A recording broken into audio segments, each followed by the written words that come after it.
السلام علیکم ورحمۃ اللہ وبرکاتہ۔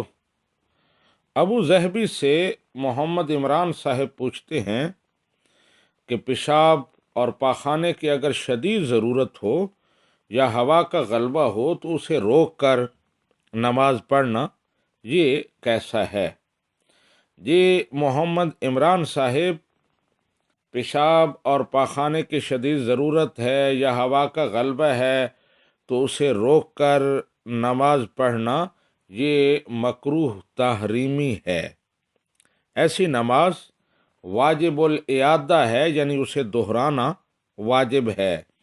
اور اگر کسی کو پرابلم ہے، ہوا کا بار بار غلبہ ہو جاتا ہے، تو اس کے لیے بھی حکم یہی ہے کہ وہ اگر ایک نماز کے لیے اسے 2-3 دفعہ وضو کرنا پڑتا ہے تو اللہ کی رضا کے لیے اور آخرت کو سنوارنے کے لیے وہ یہ تکلیف برداشت کرے۔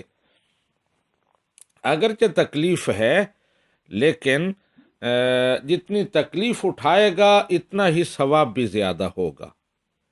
تو آپ اگر ایسی پرابلم میں مبتلا ہیں تو آپ ہمت کریں، حوصلہ کریں، اور ایک نماز کے لیے اگر 2-3 دفعہ وضو کرنا پڑتا ہے تو وضو کریں، انشاءاللہ اس کا بہترین اجر اللہ سبحانہ و تعالی آپ کو عطا فرمائے گا۔ ہوا کو اور پیشاب کو روک کر نماز پڑھنا بہرحال ٹھیک نہیں ہے۔